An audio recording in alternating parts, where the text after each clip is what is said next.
Muito bem, então, certeza através da ressurreição, proporcionada pela divindade que age com todo o empenho para o resgate da humanidade. Chegamos no terceiro tópico da nossa lição da Escola Sabatina. Nesse terceiro tópico, vamos considerar o tema: o poder por trás do Evangelho. Quem Jesus usou para pregar o Evangelho e apelar para a humanidade caída nos tempos do Antigo Testamento? Irmão André, quem foi que Jesus usou para pregar o Evangelho a pessoas lá do tempo do Antigo Testamento, mesmo no tempo anterior ao dilúvio? Então aqui Pedro faz menção de Noé. Uhum. Então Noé foi um instrumento de Deus para a sua época e ele pregou. Interessante que Pedro fala o seguinte, ele diz assim, olha, no qual também foi e pregou aos espíritos em prisão, os quais no outro tempo foram rebeldes quando a longanimidade de Deus esperava nos dias de Noé, enquanto se preparava a arca, na qual poucas, isto é, 8 almas se salvaram pela água. Então, Deus teve vários instrumentos, né? Ao longo dos tempos. Mas esse aqui mencionado por Pedro, o caso de Noé, então ele foi um pregador assim, que teve um diferencial, porque ele trouxe uma mensagem de que se as pessoas não se convertessem, não entrassem na arca, então eles pereceriam pelo mundo, pela água que viria sobre o mundo. Então, isso fez toda a diferença, isso foi a diferença para salvar a sua casa, essa foi a diferença que fez para a sua casa, porque ele salvou os seus, essa pregação salvou a sua família. Nós conhecemos pela história também que outros se salvaram, mas morreram antes do dilúvio, mas também ele pregou ao mundo, as pessoas viram, ouviram as suas palavras, mas infelizmente acabaram perecendo. Mas então Deus usou esse instrumento. Exato. Inclusive, quando nós consideramos algumas passagens no Apocalipse, ali faz menção de, por exemplo, Jesus sendo martirizado como um símbolo da igreja sofrendo, né? Então, quando no verso faz menção de que dá a entender que Jesus esteve pregando a espíritos em prisão lá do tempo de Noé, não significa que Jesus, de uma forma, faz uma viagem no tempo, retorna, fazendo as contas aqui, 2.400 anos antes, para fazer esse trabalho em favor de... Enfim, não é isso que está falando. Está falando que, através do ministério de Noé, aquelas pessoas em vida, elas receberam a mensagem, convidando-as ao arrependimento, né? E Noé, então, fez esse trabalho naquele tempo e o irmão André explicou. Várias pessoas aceitaram, mas antes do dilúvio descansaram.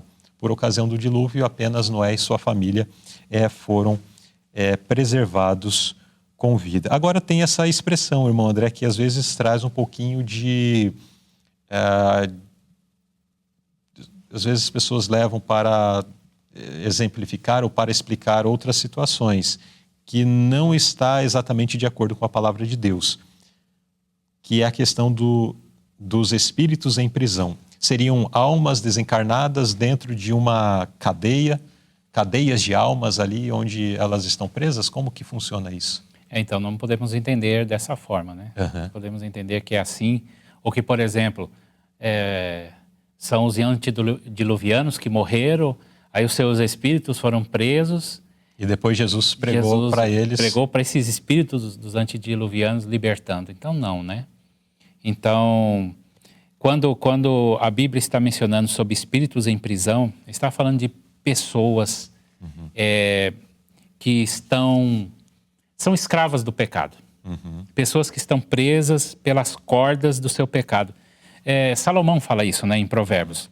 É mencionado aqui um dos textos, né, que a iniquidade, ela prende a pessoa. Então, o pecado aprisiona, Satanás torna a pessoa escravo. E o trabalho de Jesus foi trazer liberdade a essas pessoas.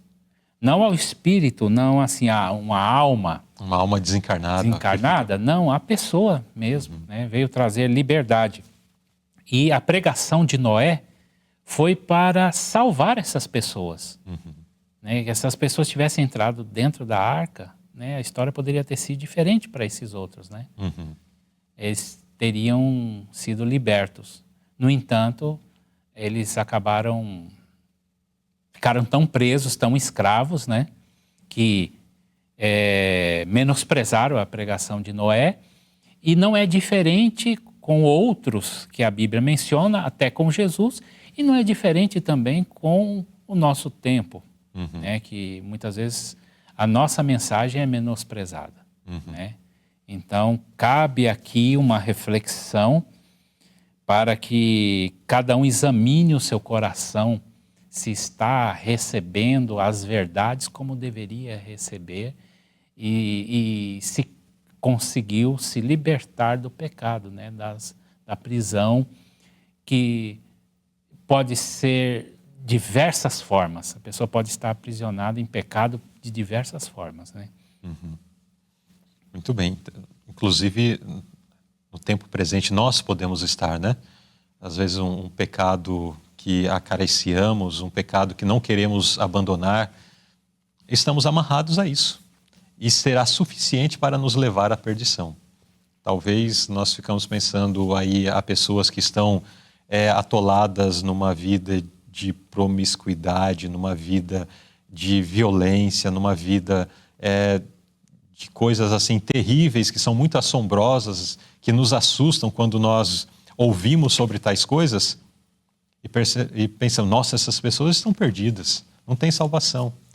Mas nós podemos estar aprisionados a um detalhe, que nós nos recusamos a deixar, nós nos recusamos a abandonar e ficamos falando, não, isso um dia eu vou deixar, um dia vai acontecer que eu não vou mais querer isso. Mas esse único detalhe vai ser suficiente para te colocar, né? Junto com aquele que talvez ao olhar pensamos, nossa, que vida terrível e miserável essa pessoa tem. É a perdição. Mas o nosso apelo é para que nós não estejamos entre aqueles que estão presos à iniquidade, estão amarrados com as cordas do pecado, mas que nós possamos ser libertos por Cristo, né? Porque daí vem os pensamentos de Isaías, que são algumas profecias referentes a Jesus, que faz menção de que ele viria para, dentre muitas coisas, tirar da prisão os presos, proclamar liberdade aos cativos e a abertura de prisão aos presos. Que nós possamos ter a nossa vida completamente libertadas das amarras do pecado, ok? Então, só sintetizando, o verso de 1 Pedro 3, 18, 19 e 20, que faz menção de que Jesus pregou a espíritos em prisão, aqui está se referindo ao trabalho realizado por Noé. As pessoas, antes do dilúvio, estavam em vida, enquanto podiam tomar a sua decisão para a vida ou para a morte. Mas, infelizmente, sabemos a história que as pessoas negligenciaram, conforme mencionou até o irmão André, não apenas negligenciaram, como também ridicularizaram o trabalho realizado por esse servo de nosso Senhor Jesus Cristo. Pergunta B. Após sua ascensão, quem Cristo enviou para dar poder aos apóstolos, a fim de que a obra do Evangelho prosseguisse? Então aqui ele fez a promessa, né, de quando ele subisse, ele enviaria o Consolador. Quem é esse Consolador? O Espírito Santo. Então, após a ascensão, Cristo concedeu poder à sua igreja através do batismo do Espírito Santo. Certo, muito bem.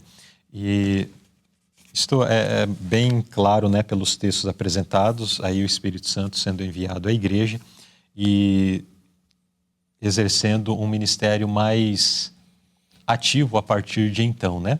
Porque bem sabemos que o Espírito Santo ele atua desde o início da história da humanidade. Desde a criação. Né? Sempre que houve um pecador se arrependendo, ali estava o Espírito Santo trabalhando no coração deste pecador, trabalhando no coração desta alma. Mas de uma forma mais ativa, trazendo um poder sobrenatural, inclusive através das pessoas que compunham a Igreja de Cristo, ali principalmente nos primeiros dias, nós vemos essa ação especial do Espírito Santo.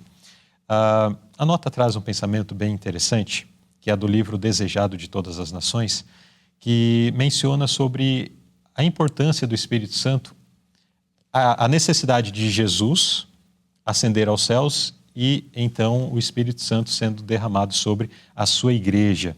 E aqui coloca algo interessante, que é que Jesus, enquanto homem, aqui não está falando da sua divindade, porque como Deus, Jesus nunca perdeu os seus atributos: onisciência, onipresença, onipotência, a sua eternidade. Esses atributos sempre estiveram em Jesus. Mas, enquanto estava neste mundo, enquanto homem, esses atributos e a sua glória, especialmente sua glória, foram velados, porque, como pecadores, diante da manifestação da sua glória, seríamos fulminados. Então, esses atributos, eles estavam, de certa forma, velados, mas não extintos. Mas, quando Jesus estava num determinado lugar, ele estava ali abençoando, estando de uma forma mais ativa no meio daquela comunidade. De certa forma, isso limitava o sentimento da presença de Cristo em outros lugares. E o texto então explica que, limitado por esta humanidade, Cristo não poderia estar em toda parte, em pessoa. O corpo, Jesus, o homem, não poderia estar em toda parte em pessoa. Portanto, era interessante para eles, os discípulos, que Jesus ascendesse, retornasse ao Pai e enviasse o Espírito Santo para ser seu substituto na terra. Assim, ninguém poderia se beneficiar da localização ou do contato pessoal com Cristo. Pelo Espírito, o Salvador seria acessível a todos.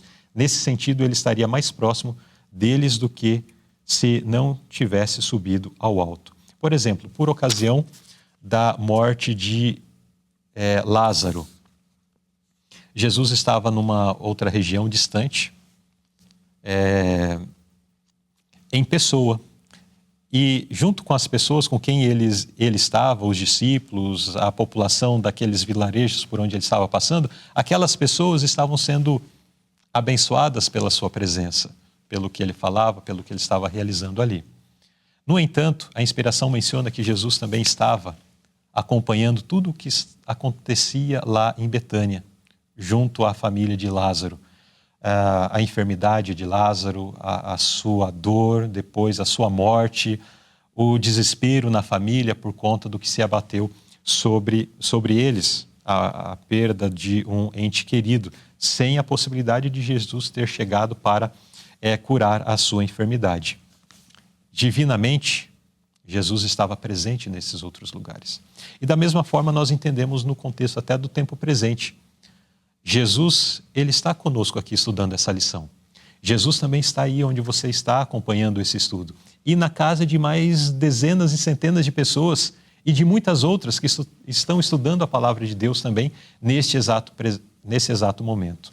Então, da mesma forma como Jesus prometeu o Espírito Santo para estar com eles para sempre, conforme diz aqui João 14:16, e eu rogarei ao Pai, e Ele vos dará outro Consolador para que fique convosco para sempre. O próprio Jesus disse, quando estava para ascender aos céus, o seguinte: eis que estarei com vocês até a consumação dos séculos.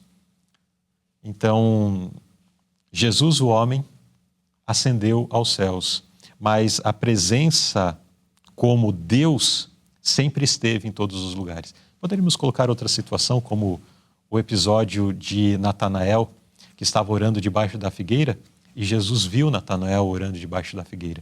Mas Jesus, o homem, não estava lá, não estava a uma distância que permitia isso. Tanto é que quando Jesus disse, eu te vi orando debaixo da figueira, Natanael se assustou com aquela afirmação, né? Mas porque Jesus, enquanto Deus, está em todos os lugares. Esteve, está e sempre estará, pois é Deus. E nunca perdeu esses atributos e nunca perderá. Por isso é Deus, né? Muito bem. Para mais detalhes exatamente sobre esse ponto, você pode procurar no canal da TV Conectados com Deus uma conferência online que foi realizada no ano de 2022, 21 ou 22, agora não me recordo, mas que fala sobre a plenitude da divindade de Cristo Jesus. Pergunta C. Que promessa de Deus se cumprirá novamente no tempo do fim, de um modo ainda mais abundante do que na época dos apóstolos?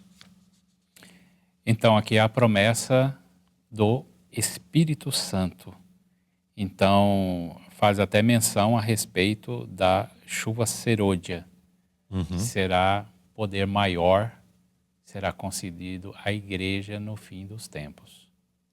Certo. Então, da mesma forma como o Espírito Santo foi derramado sobre a igreja de uma forma abundante, plena, onde milagres, sinais, maravilhas eram realizados e as pessoas ficavam admiradas com aquilo, esta promessa que teve uma parte do seu cumprimento naqueles dias, agora terá um novo cumprimento nesses últimos dias, naquilo que nós conhecemos como a chuva serôdia ou a chuva da colheita.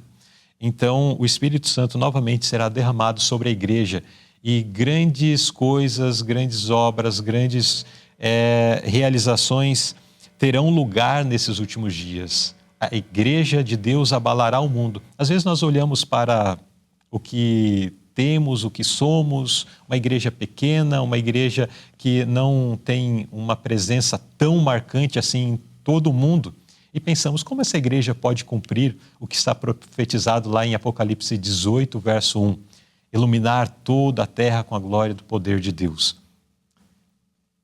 De que forma? Através da atuação e da intervenção do Espírito Santo. Se hoje nós permitimos ao Espírito Santo trabalhar em nossos corações, estaremos habilitados para receber o Espírito Santo quando ele for derramado em grande medida e tomaremos parte nessa grande proclamação do Evangelho em todo o mundo. Existe um pensamento que fala...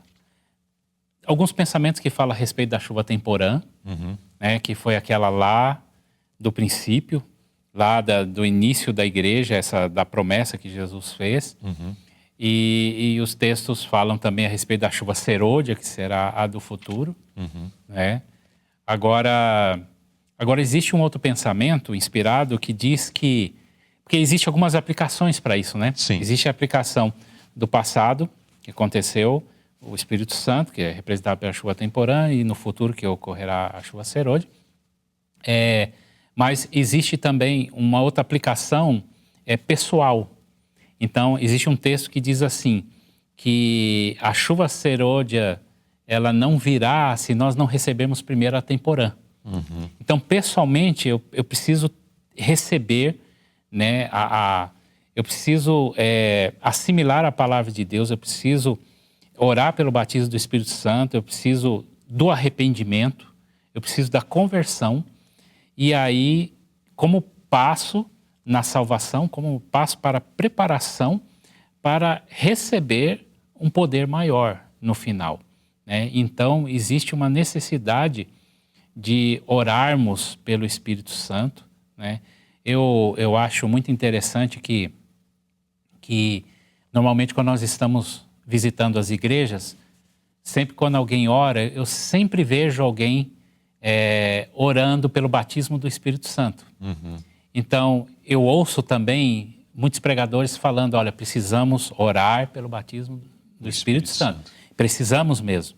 Precisamos orar pelo batismo do Espírito Santo. Mas eu acho muito bonito eu ver que existem pessoas que estão orando pelo batismo do Espírito Santo. Então, é uma necessidade que eu chamo a atenção de você que está nos assistindo, e que você deve orar para receber o batismo do Espírito Santo também. A compreensão da palavra, compreender o que Cristo quer de você e pedir a Deus uma conversão diária, para que você possa se preparar para ser revestido de um poder maior num futuro que não está muito distante. Muito bem. Então, ainda poderíamos acrescentar só mais um ponto, porque muitos olham para essa promessa futura e falam, nossa, então lá sim, quando esse poder for derramado, aí eu vou fazer um concerto com Deus, vou me preparar, vou me engajar, deixando né? a decisão final assim, né? Para esse depois. período.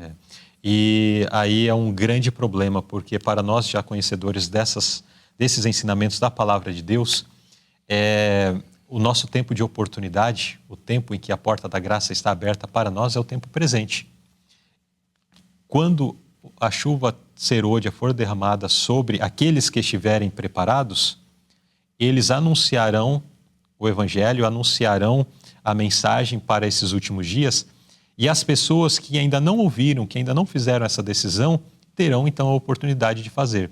Mas nós que já somos conhecedores, se negligenciamos o nosso devido preparo hoje, diz a inspiração, no livro Eventos Finais, são capítulos sobre a chuva serôdia, e os textos finais, já são os tópicos finais ali de textos, fazem menção de que a pessoa que de repente senta ao nosso lado na igreja estará sendo agraciado com o poder do Espírito Santo, mas eu não perceberei, não verei, ou talvez vou falar, esse é um fanático, mas não serei impactado pela pregação, pela influência, pelo trabalho que ele estará realizando pelo poder do Espírito Santo. Portanto, é uma questão muito séria. Deixar para depois é colocar em risco a nossa própria salvação. Não é a questão de participar ou não aí da chuva serôdia, mas é a questão de nós sermos salvos ou não. Será que compensa nós deixarmos para amanhã esta preparação, sem contar que muitas coisas podem acontecer muito antes desse fechamento da porta da graça, né? Mas dentro desse contexto é isso. Mas sabemos se amanhã estaremos vivos para tomar uma decisão? Não sabemos. Portanto, hoje é o tempo de oportunidade. Vamos nos preparar, vamos buscar o Espírito Santo e vamos seguir à frente cheios desse poder maravilhoso que Deus tem reservado para o seu povo. Então, Luzilei,